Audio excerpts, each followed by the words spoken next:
My name is Fiona Myers. I am 34 years old, and 11 days ago, I sold my architecture firm for $14 million.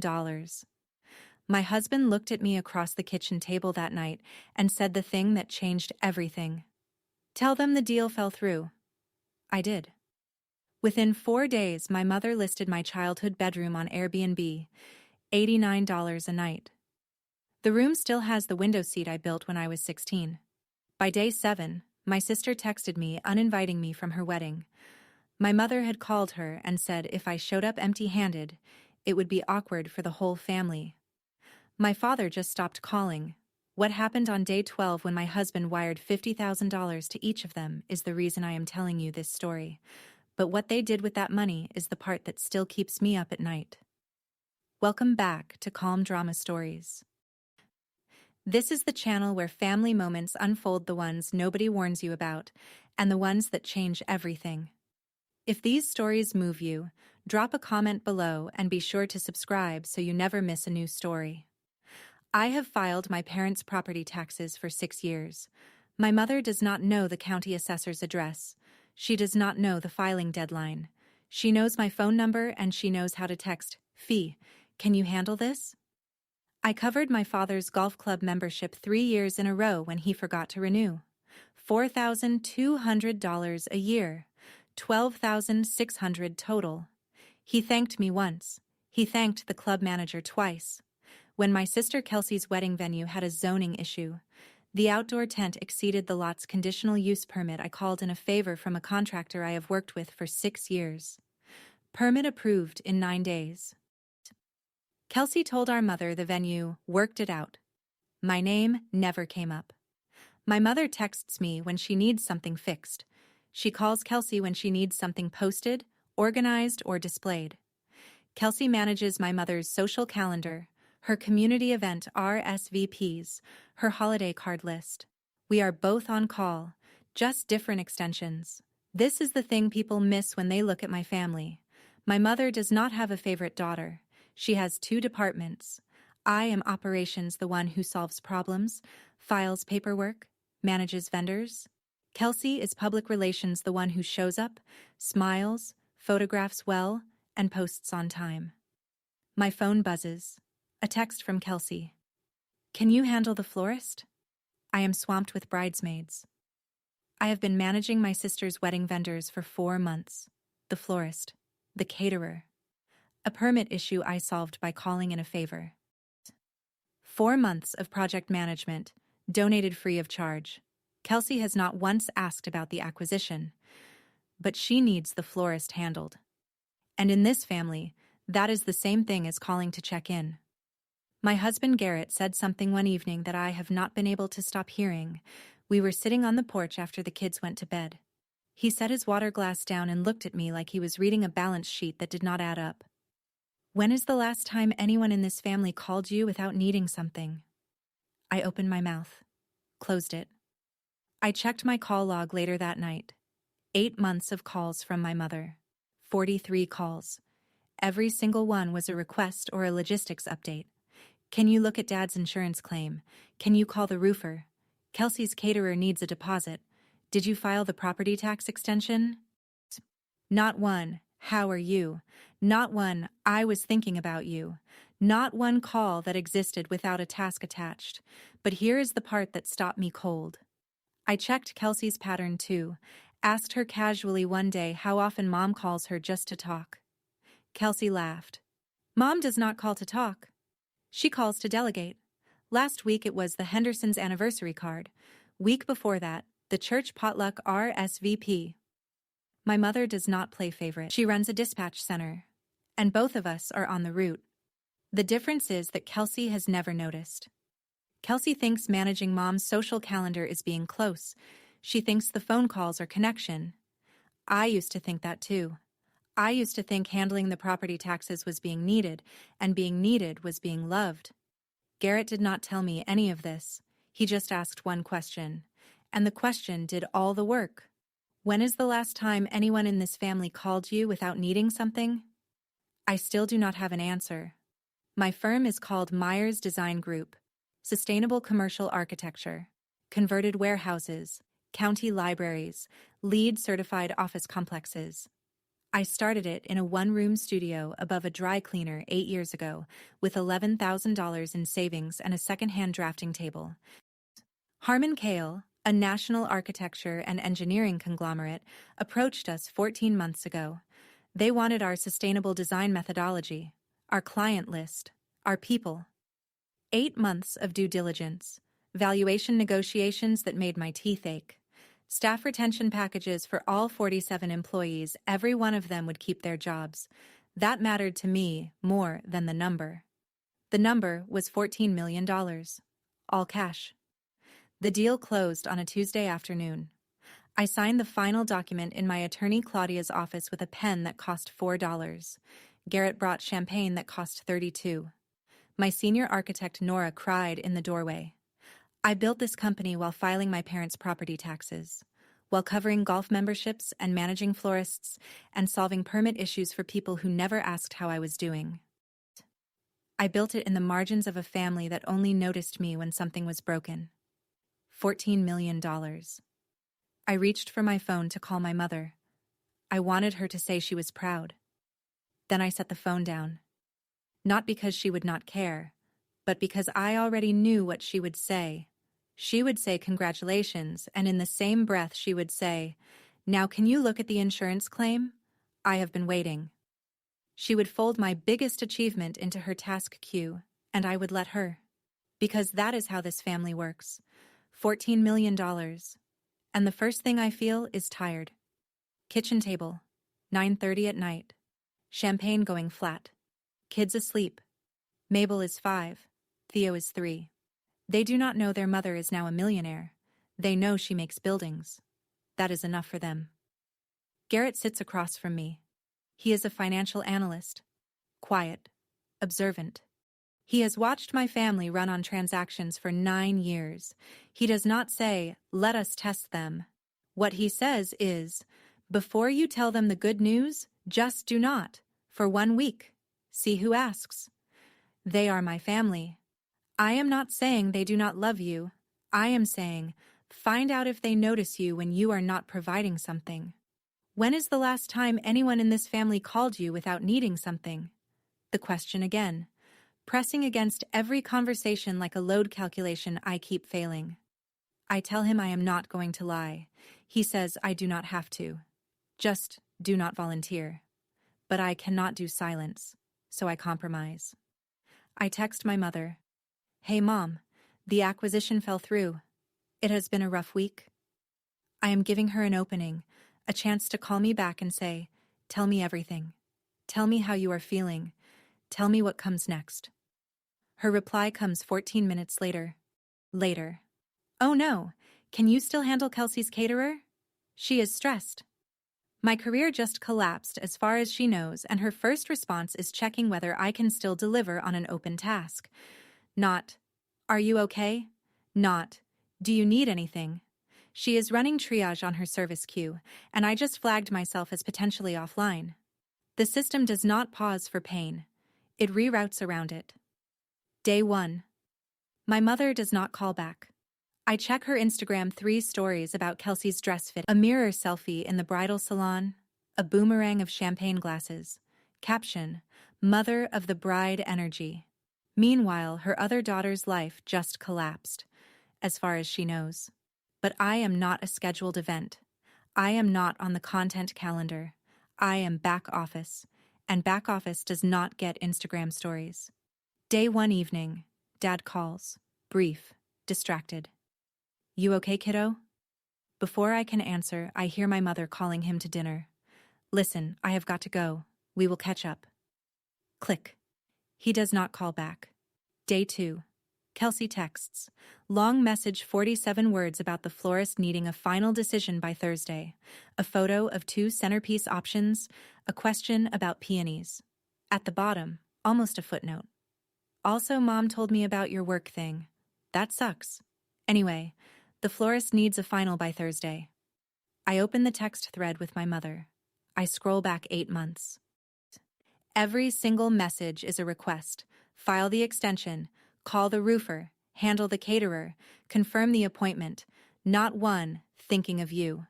The thread reads like a service ticket log: timestamps, task descriptions, expected delivery dates. I am not a daughter in this thread. I am a vendor with unlimited availability and no invoice. Garrett watches from the doorway, arms crossed. He does not say anything. The text thread is saying everything. I handle the florist. I pick the peonies.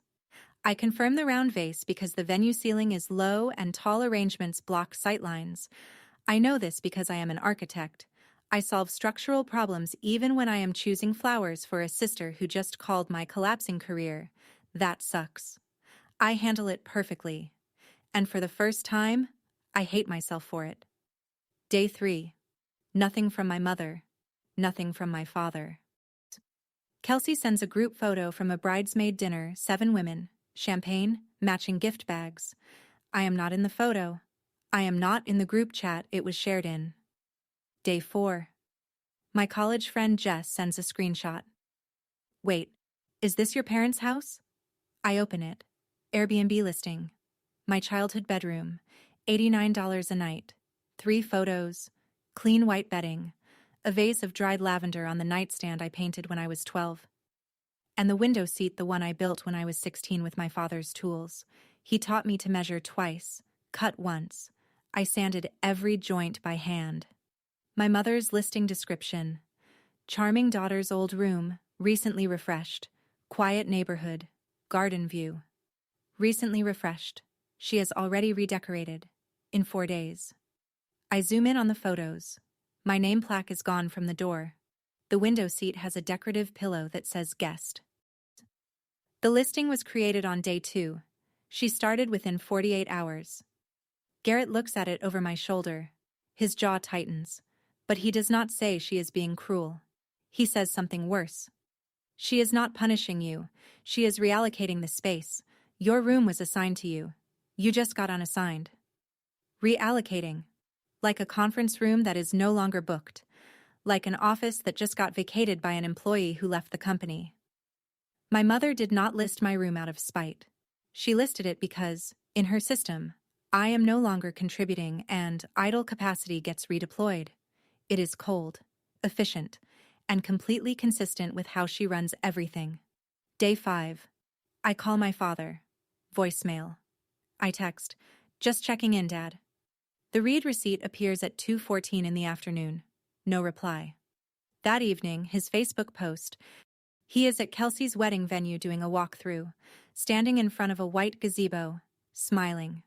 Caption, proud dad moment, 6 weeks and counting. He is present for the active project. The wedding is in production. I have been shelved. Day 6. He answers the phone this time. His voice is the voice of a man reading from a queue. Listen, kiddo. Your mother and I we are busy with Kelsey's wedding. You understand? You understand. As if understanding is my contribution. As if processing their absence is one more service I provide. Sure, Dad, I understand. Click. Garrett is in the kitchen. Your father does not make decisions. He routes them. Your mother stopped sending him your file. He is my father. He is your mother's forwarding service. She stopped routing you to him. So he does not know you are in his queue. He is not choosing to ignore you. He just does not have the ticket. I want to argue. I want to defend the man who taught me to measure twice and cut once. But I cannot defend a man who routes all of his love through his wife's dispatch system. The window seat I built when I was 16, I built it with his tools. He handed me the chisel. He showed me where to place the clamp. He said, "You have good hands, Fee." That was 18 years ago. He has not said anything like it since. Not because he stopped believing it, because nobody assigned him to say it. Day 7, 9:47 in the morning. Kelsey's text arrives. Fee, Mom called me this morning. She said if you come to the wedding without a proper gift, it is going to be awkward for everyone. With everything going on with your firm, I think it might be better if you sat this one out. I am sorry. I read it 4 times. Each time the architecture becomes clearer. This is not Kelsey being cruel. This is Kelsey complying. My mother ran the calculation. Bankrupt Fiona equals no gift of appropriate value. No gift equals a social deficit at the wedding table. A social deficit reflects on the family brand. Solution: remove the liability. Kelsey did not originate this decision. She was given an instruction, and in this family, instructions from my mother do not come with a decline button. I managed Kelsey's florist for 4 months, confirmed her caterer, solved her venue permit, picked her centerpieces 2 days ago. 4 months of free project management worth thousands in billable hours if I had invoiced it. But my mother's ledger does not count labor. It counts cash and appearances. And right now, I am a line item that reads 0. Garrett finds me on the bathroom floor. I am not crying. I am sitting with my phone in my lap, doing the math. I handled her florist. I handled her caterer. I fixed her venue permit. I picked her centerpieces. And Mom told her to uninvite me because I cannot bring a gift. On our refrigerator there is a wedding invitation. Cream envelope, gold lettering, my name in calligraphy. It has been there for 5 months. I do not take it down. Not yet. That evening, Garrett sits across from me at the kitchen table with a sheet of printer paper. He does not make a list this time. He draws a chart. At the top, Diane Myers, CEO. Below, 2 branches. Left branch, Operations Fiona, tax filing, vendor management, permits, insurance claims, maintenance coordination. Right branch, Public Relations Kelsey, social calendar, RSVPs, event appearances, Instagram, community relations. Below both, admin routing Roger, forwards requests, confirms decisions, provides emotional padding. I stare at it. It is an org chart. My family is an org chart. Your family is not a family, Garrett says. It is a company. And you just got laid off. I want to argue, but the chart is clean. The reporting lines are clear. Every relationship I have with my mother fits inside that structure. Every phone call, every text, every Thanksgiving, every birthday. When is the last time anyone in this family called you without needing something? The question again. And now I see it fully not as a complaint about favoritism, but as a structural observation. My mother does not love Kelsey more than me. My mother allocates bandwidth to whichever asset is currently appreciating. Kelsey is the asset in season. Wedding, social capital at its peak. If Kelsey's wedding was over and Kelsey needed something fixed, a permit, a tax issue, a contractor, my mother would route that request to me in a heartbeat. And if I was no longer available, she would find someone else. We are all replaceable in this system. The only difference is that I just realized it. So what do? I ask. We stop being an asset. We become a person. And we see if they recognize the difference. Day 8. Nora sends me a screenshot at 1:15 in the afternoon. Her husband Greg is a distant cousin of the Myers family. He is in a group chat I have never seen. The chat is called Myers Family Updates. I am not in it. The chat has existed for 2 years. Nora's screenshot shows the last 3 days of messages. My mother. Fiona's company went under. She probably cannot contribute to the wedding fund anymore. Cannot contribute. Her first concern is my output capacity. Kelsey. So, do I need to find another florist coordinator? She was handling mine. Kelsey's first concern is losing her free vendor manager, not her sister's well-being, her service provider. My father. Let us just give her some space. She will figure it out. Translation. Close the ticket. Archive the request. Route nothing further. And then my mother. The message that stops me. I am listing the spare room. No point keeping it empty if she is not contributing anymore. Not contributing anymore. I stare at those 3 words on Nora's phone. My mother did not list my room because she hates me. She listed it because I went offline. I am an idle resource. The room is an idle asset. In her system, both get reallocated. And Kelsey texting me about the florist while this group chat discussed replacing me. Running both tracks simultaneously. Aimlessly, using my labor in one thread while writing me off in another. That is not cruelty. That is resource management. You do not cancel the vendor until the deliverable is in hand. My value in this family was always a line item, and the moment that line went to zero, the system corrected itself in 11 days. Not out of malice, out of efficiency. That evening, I show Garrett the screenshots. He reads them twice. Contributing, I say. Flat, clinical. The way I read a structural report. That is what I am. A contribution. And Kelsey is not worried about me. She is worried about losing her free florist coordinator. The whole family runs on deliverables, Garrett says. You just saw the production schedule. I pick up my phone. I call Claudia, the attorney who handled the acquisition. I need you to set up a children's trust, and I need you to draft 3 wire transfers. $50,000 each. To whom? My mother, my sister, my father. Claudia pauses. She attended the signing celebration. She watched my mother check her phone during the toast. Are you sure? It is not a gift. It is a closing payment. For 9 years of uncompensated services. And it comes with a receipt. She tells me she will have the paperwork ready in 3 days. I say make it 4. Day 12. After I hang up, I walk to the refrigerator. The wedding invitation is still there. Cream envelope, gold lettering, my name in calligraphy under a sunflower magnet. I do not take it down. Not yet. I am not ready to cancel the last subscription this family issued in my name. The wire goes out on day 12. I have 4 days. 4 days to feel everything I need to feel before I close this account for good. 4 days. Then the ledger balances.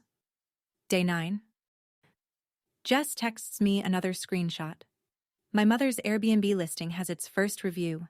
5 stars. Lovely room, charming window seat. Diane was a wonderful host. A stranger slept in my childhood room.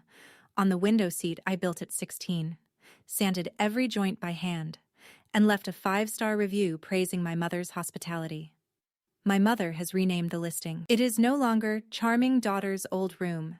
It is the Garden View Suite. My room never had a name when I lived in it. Now that I am gone, it has a brand. I screenshot the review with steady hands. I save it in a folder on my phone labeled Architecture. I file things that matter under things I understand. Garrett reads the review. She is not mourning you. She is monetizing the vacancy. Monetizing the vacancy.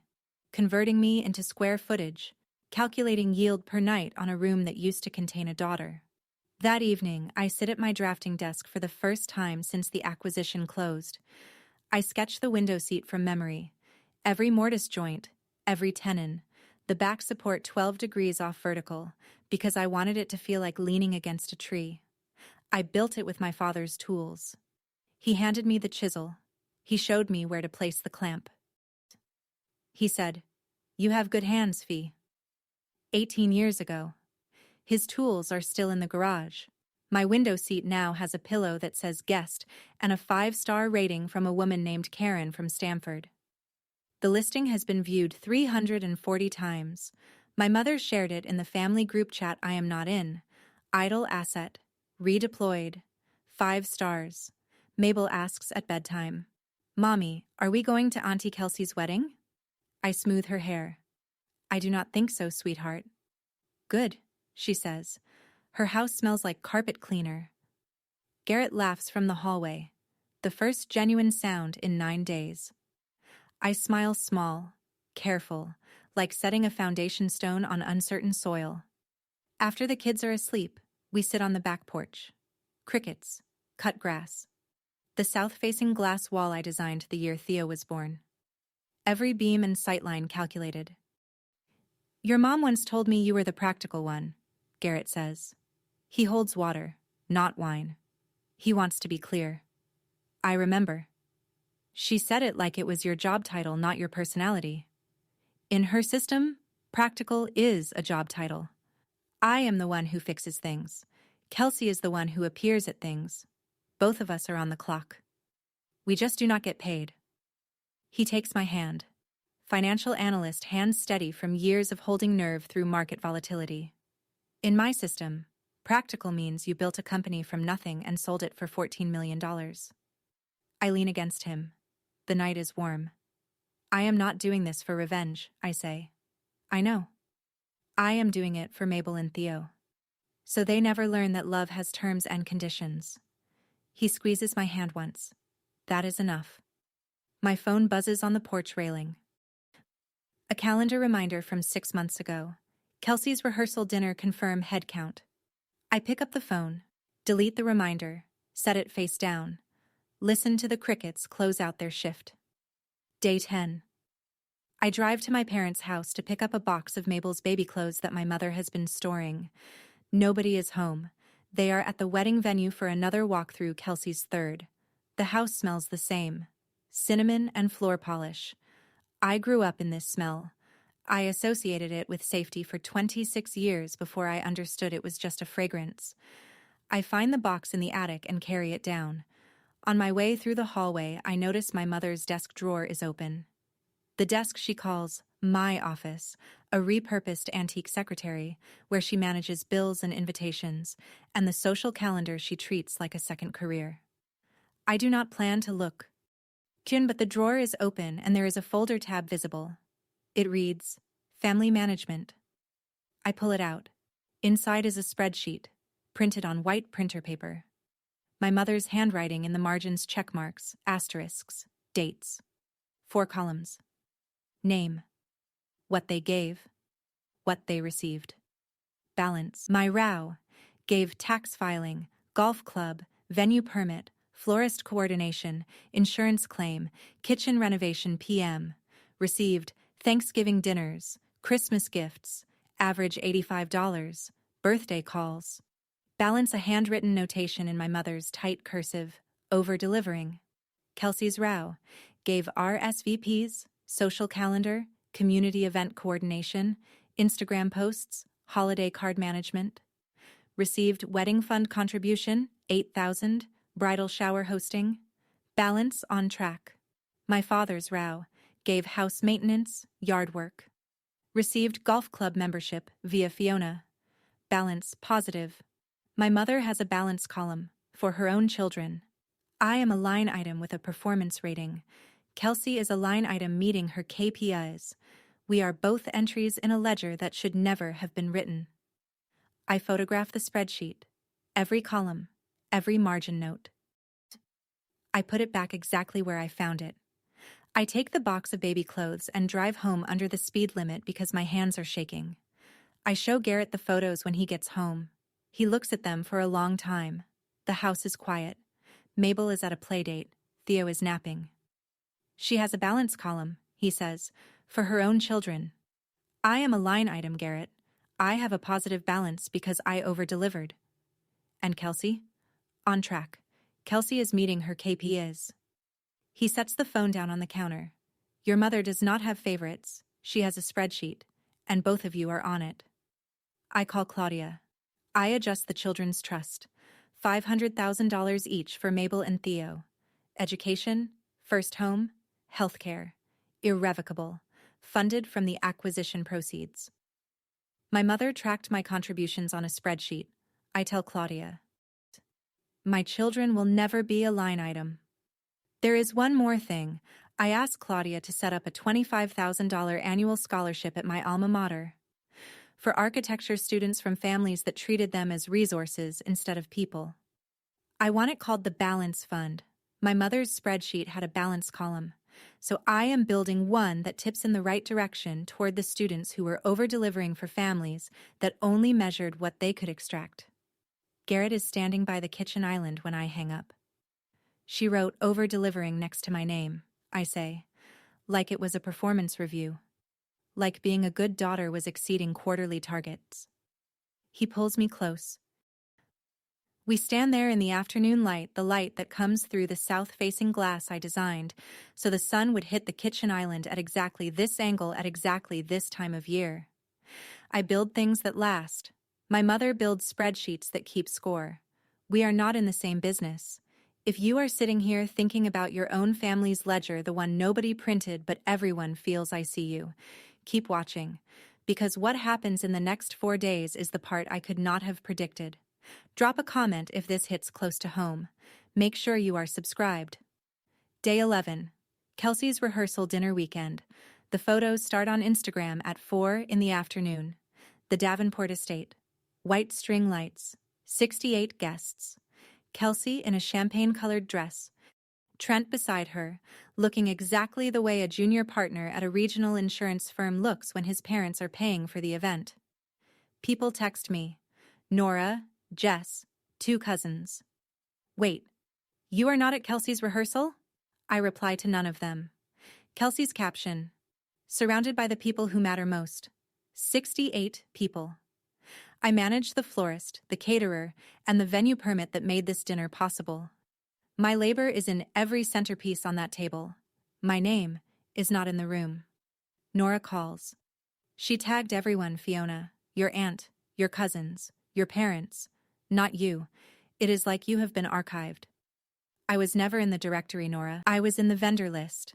That evening, I sit at my laptop and draft the boundary letter. Write it. Delete. Rewrite. Delete. I am an architect. I do not build from emotion. I build from measurements, load calculations, stress testing. Right now, my measurements are still changing. The data is still coming in. Tomorrow is day 12. The wire transfers are scheduled. 3 payments, $50,000 each. Memo. From the woman you wrote off. I close the laptop. Go upstairs. Check on Mabel sleeping with one arm off the bed. Tuck it back under the blanket. Mabel does not know what a balance column is. She does not know what KPIs are. She knows that her mother builds things and that her father makes pancakes on Saturday.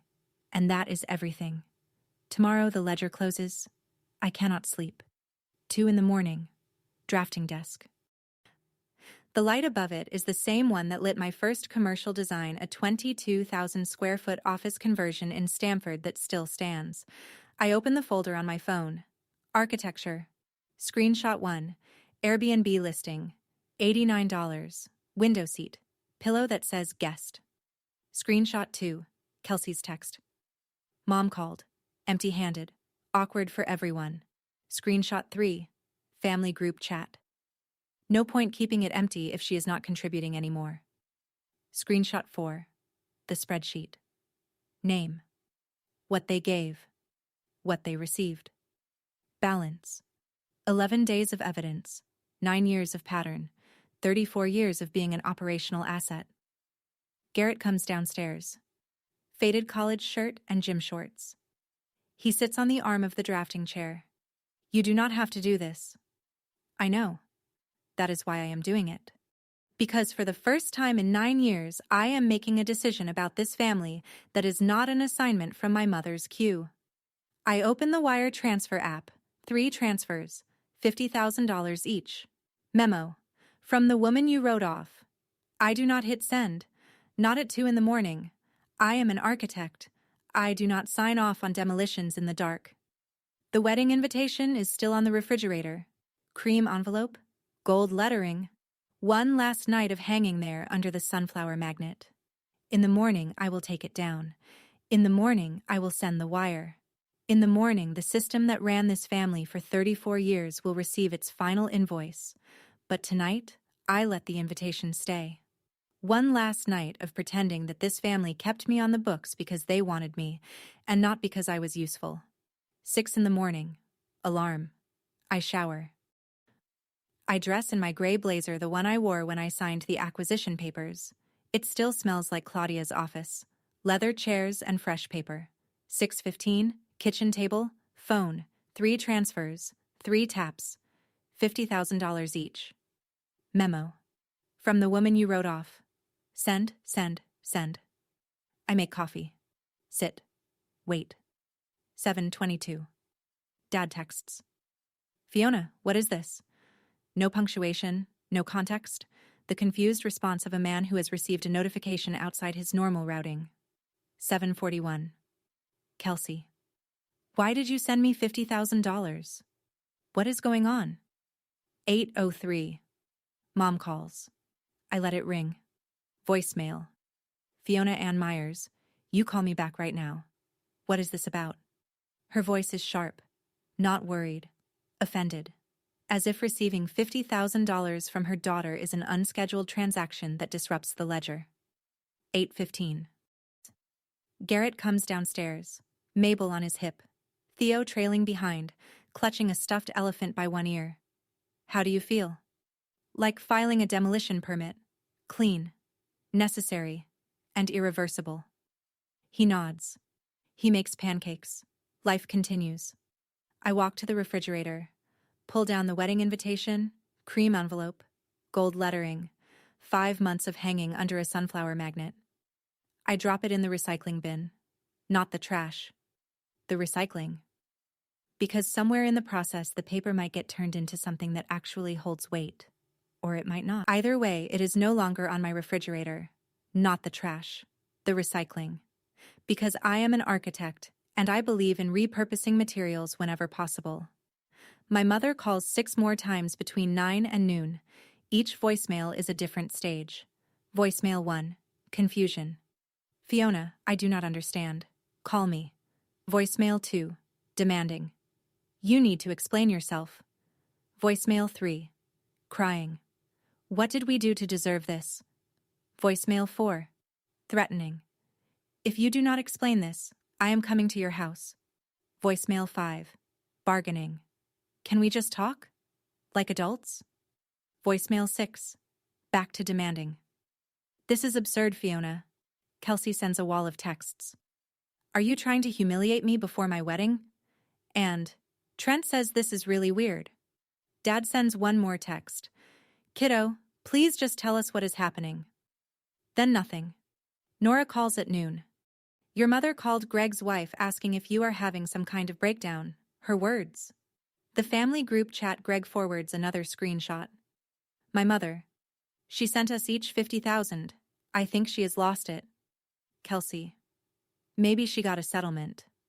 My father. Just leave it alone, Diane. My mother. Leave it alone? She is clearly trying to make a point.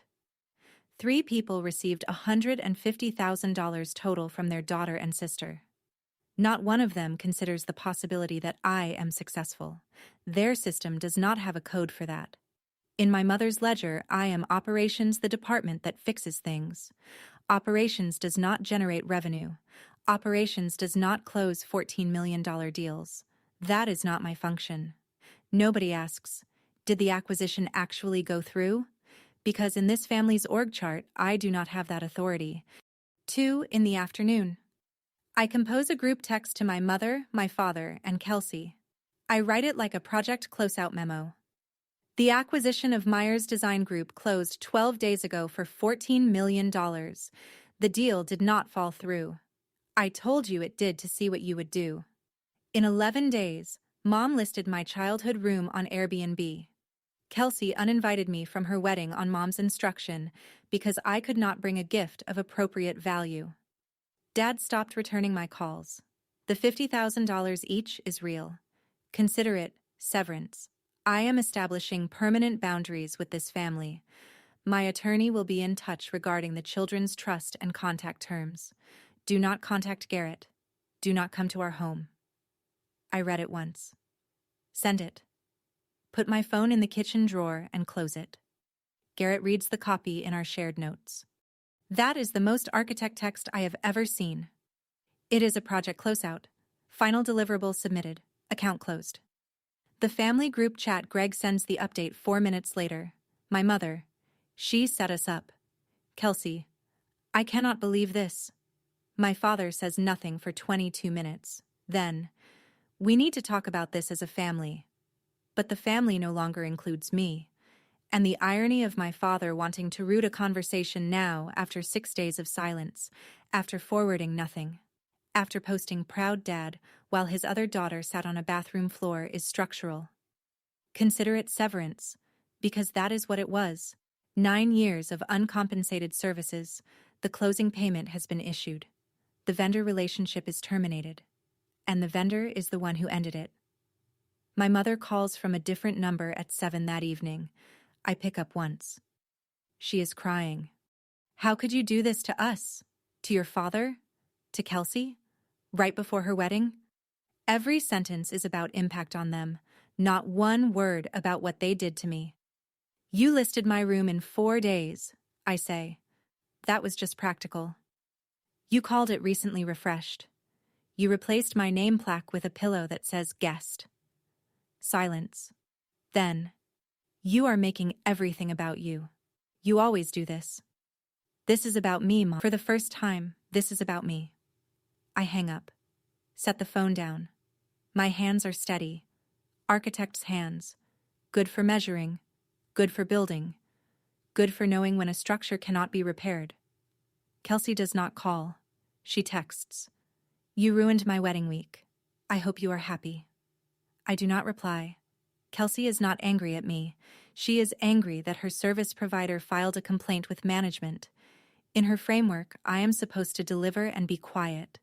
Filing and florist and caterer and permit then exit gracefully so the event can proceed. My job was never to attend the wedding. My job was to build it.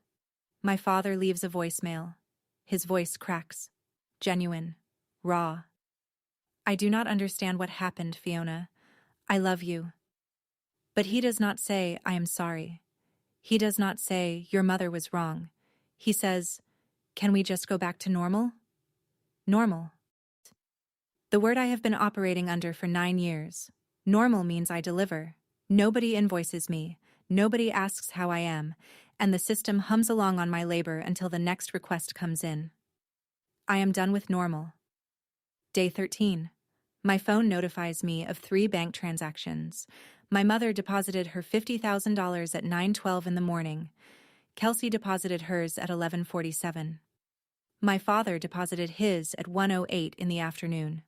All 3, within 18 hours, while simultaneously calling me manipulative, unstable, and cruel. They cashed the checks, every dollar. And then they continued telling the story that I am the one who wronged them. I show Garrett the deposit confirmations. He nods slowly. They measured your worth in dollars, and then they proved it. Day 14. Kelsey's wedding. I do not attend. I do not watch.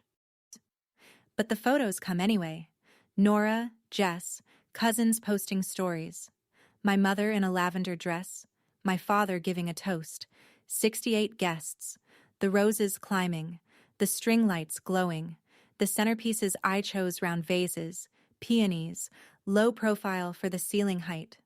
My architectural judgment in every floral arrangement. My name nowhere in the room.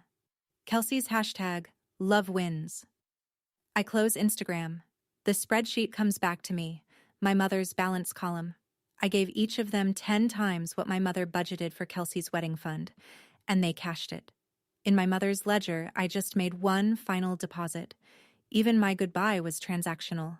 Even walking away became a line item. They took the money. Every dollar. And they went to the wedding without me. That was the last entry I needed to see. I want you to sit with that. They cashed the checks. Every one. And then they celebrated without her. If you have ever given everything to people who only counted what you brought, this next part is for you. Stay with me. We are almost at the end. The second week. Claudia's office. Same leather chairs. Same fresh paper smell. Different documents. Claudia drafts the boundary framework. Not a restraining order. A formally drafted boundary notification sent by certified mail to each family member. I am requesting no contact. Any future communication should be directed through my attorney. Claudia looks at me. This is not about punishment, Fiona. It is about structure. I know. You are an architect. Every building needs walls. We review the children's trust. $500,000 each for Mabel and Theo. Education, first home, healthcare, irrevocable. Managed by an independent trustee. I finalize the scholarship. $25,000 a year. Architecture students from families that ran on ledgers, the balance fund. My mother had a balance column, I tell Claudia. I am building something that does not require one. My mother's spreadsheet tracked what people gave and what they received. Checked off deliverables, assigned ratings. I am creating a scholarship that gives without a debit entry. No what they received column. No KP. Just, Here is money for someone who was over-delivering in a system that was never going to promote them. I drive home. The highway passes my old office, the one-room studio above the dry cleaner where Myers Design Group started. The dry cleaner is still there. The studio is a yoga space now. Something started in that room. Something real. And the people who were supposed to care about it tracked my output on a spreadsheet while it was happening. I built something there. It mattered. Even if my family could only see it as a line on a ledger. Week 3. I write the letter myself. Claudia reviews it. 3 copies. Certified mail. The letter does not accuse. It does not moralize. It states facts. Dates. Screenshots referenced. Spreadsheet photographed. Paragraph 1. The Airbnb listing. Dates. Pricing. Listing description quoted. Paragraph 2. Kelsey's uninvitation. Mom's instruction. Gift threshold as the stated reason. 4 months of vendor management provided free of charge. Paragraph 3. The family group chat. 2 years of existence. My exclusion. The specific messages about contributing and florist coordinator. Paragraph 4. The spreadsheet. 4 columns. Balance ratings. Over-delivering, written in my mother's handwriting next to my name. Final paragraph. I spent 9 years as a line item in this family's ledger. I built a company worth $14 million. When I told you it was gone, you closed my account in 11 days. The door is not closed forever. But it is closed until you learn the difference between a daughter and a vendor. When is the last time anyone in this family called you without needing something? I finally have my answer. The answer was always never. For either of us. The only difference is that I stopped accepting it. I mail the letters on a Tuesday. Same day the acquisition closed. Same day I signed $14 million into existence with a $4 pen. Garrett drives me to the post office. We do not talk. Some structures speak for themselves. The load calculations are done. The stress tests have been run. The foundation is set. I drop 3 envelopes into the mail slot. Each one weighs less than an ounce. Each one carries 9 years of measurements. Month 2. My mother responds. Not to Claudia. Not to me. To Facebook. When you give your children everything and they still choose to walk away. A mother's heart never stops breaking. 47 sympathy comments. You are such a good mother, Diane. Some children do not appreciate what they have. None of these people have seen the spreadsheet. None know about the balance column. None know that Diane tracked her children's contributions in a folder labeled Family Management and wrote over-delivering next to her younger daughter's name like a quarterly performance note. Then something shifts. Nora gets a call at work, from my mother. Tell my daughter she cannot just erase her family. Nora does not soften it. Diane, Fiona sold the company. I work for Harmon Kale now. Silence. She sold it? For $14 million. 2 months ago. Click. Nora tells me over lunch. I nod. She just found out. Not from me. Not from her own daughter. From my colleague. Because she never asked. The follow-up arrives within the hour. A new Facebook post deleted in 45 minutes, but not before Jess screenshots it. So proud of my daughter's incredible business success. From grief to pride in under 60 minutes. The pivot is so fast it should cause structural damage. She deleted it because even she understood that you cannot post sorrow and celebration in the same afternoon. I do not respond. I do not comment. I do not repost. I am the quietest person in this story. And quiet is the most powerful thing you can be in a family that only notices noise. Kelsey calls from her honeymoon. Transparence paid for it a resort in Turks and Caicos. I could buy it now. I would never say that. I let the call go to voicemail. Fee, I just heard from Mom. About the company. Her voice is smaller, stripped of the rehearsal dinner confidence. I did not know. I am so sorry about the wedding thing. Can we just... She trails off. Can we just go back? Can we just go back? The same request as my father. The same impossible geography. Go back to what? To the system where I manage vendors and Mom manages the ledger and Kelsey meets her KPIs, and nobody calls anyone without needing something? I text Kelsey one line. You uninvited me because Mom said I could not afford a gift. There is nothing to go back to. Kelsey replies, that is not fair. I do not reply. Fair is not a word this system supports. Trent calls Garrett that evening. Reasonable tone. Look, Kelsey is really upset. Can you two not just talk? Garrett. Your wife uninvited my wife by text while my wife was managing her vendor list. We are past talking. Trent does not call again. Here is what Kelsey's voicemail tells me. Her apology is not, I was wrong to treat you that way. It is, I did not know you were rich. The system has not changed. The balance sheet has. If my account had actually been empty, Kelsey would still be celebrating at her 68-person dinner, eating centerpieces arranged by a sister she wrote off because Mom said the gift math did not work. The condition for my inclusion was always a number. And now that the number is large, they want to renegotiate. Month 3. 2 things arrive in the same week. The first is a handwritten letter from my father. Shaky. Careful. The handwriting of a man who once wrote clear notes on report cards. Dear Fiona, I do not know how to fix this. I should have called you back. I should have asked about your company. I should have done more than forward your mother's requests. I did not because it was easier to route everything through her. That is not an excuse. That is just the truth. I cashed the check because your mother told me to. I should have sent it back. I love you. I always have. I just never learned to love without instructions. Dad. I cry. The first time since day 7. Quiet tears. Architectural. Falling in a straight line. I show Garrett. He reads it. It is real? I know. But it is not enough. I know that too. Dad's letter is genuine.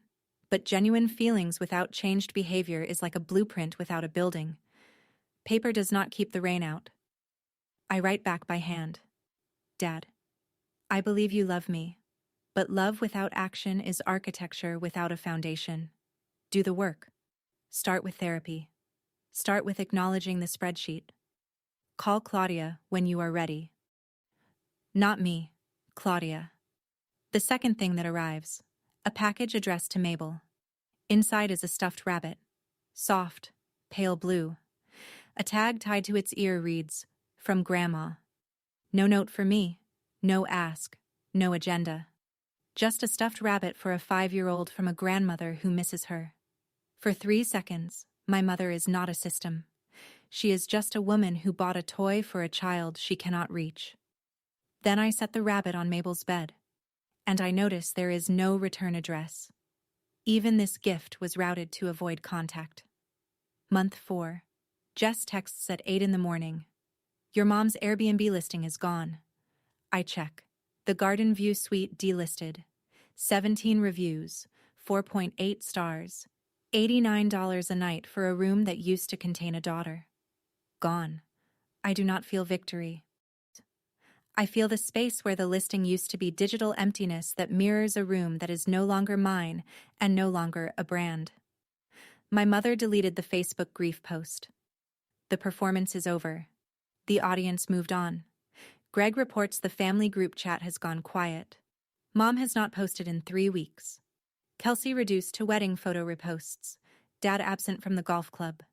Nora runs into my mother at the grocery store. Produce section. By the apples. Tell Fiona I took the listing down, my mother says. Nora does not soften it. Tell her yourself. She will not take my call. That is the point, Diane. My mother stands there holding a bag of apples. Nora tells me she looked smaller. Like a building that has been stripped of its signage, the structure is still there, but you can no longer tell what it used to be. I hear this. I do not call my mother. I do not celebrate. I sit at my drafting desk and open a new project file, a community arts center in Bridgeport pro bono. My first design since the acquisition. It feels different. Lighter. Like drawing a building that does not need to justify its square footage. The rainy day is over. The system is offline. And I am still here. At my desk. Doing what I do, building things that last for people who will actually use them. Month 5. I start consulting for Harman Kale's Sustainable Design Division, 3 days a week. The work is different, advising instead of leading, reviewing instead of drafting. But the methodology is mine, my fingerprints on every green certified office building they produce. The other 2 days I spend with Mabel and Theo. We build things, blanket forts, cardboard cities. Theo calls me the builder lady, which is the most accurate job title anyone in my family has ever given me. The Community Arts Center takes shape on my drafting desk. Clean lines, natural light, a reading nook by the east window that feels like a place someone would sit and be still. Mabel turns 6. Backyard party. 14 kids. Bouncy castle that Garrett anchors with sandbags because the forecast says wind. Nora and Greg are here. Claudia brings her daughter. No one from my family is invited. No one needs to be. Garrett raises a plastic cup of lemonade at the picnic table. To the woman who built a $14 million company and a family that actually shows up. I raise mine. To closing the ledger. Some accounts are not worth keeping open. The Children's Trust is funded. The scholarship is active, first recipient announced next month. The boundary letters are on file with Claudia. The architecture of this new life is not finished. No building ever is, but the foundation is set, and the load-bearing walls are standing. I look around the backyard. 14 kids in a bouncy castle. Garrett at the grill. Nora laughing. Mabel telling Claudia's daughter about the cardboard city we built on Tuesday. This is my family. The one I built. The one that runs on presence instead of performance reviews. No ledger, no balance column, no KPIs. Just people who show up. Here is where everyone ended up. My mother stopped posting on Facebook. She returned the $50,000 check 3 months after depositing it with a note that said, "I never needed your money." But she kept every dollar from the Airbnb listing. 17 guests at $89 a night. She has not contacted Claudia. She has not started therapy. She has not acknowledged the spreadsheet. Kelsey's wedding photos show a beautiful event. 3 friends who attended told me privately that it felt wrong without me there. Kelsey and Trent have not reached out since the honeymoon voicemail. Kelsey unfollowed me on Instagram. I do not know if she ever questioned the system. I suspect she did not. Questioning the system means admitting you were part of it. And that is harder than blaming the person who left. My father called Claudia once. He asked what doing the work meant. Claudia gave him 3 therapist referrals. He booked an appointment with the second one. He has not contacted me directly. He is respecting the boundary. It is the first action he has taken in this family that was not routed through my mother. And I want him to know I noticed, even from this distance. The $150,000 in wire transfers was eventually returned or donated. The money was never the point. The point was the receipt.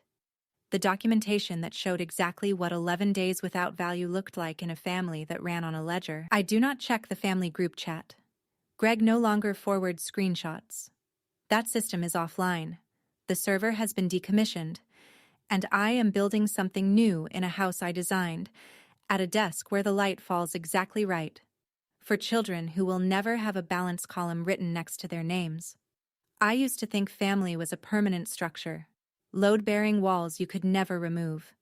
But some walls are not load-bearing. Some are just partitions put up by people who needed to control the floor plan. My mother did not put up walls out of cruelty.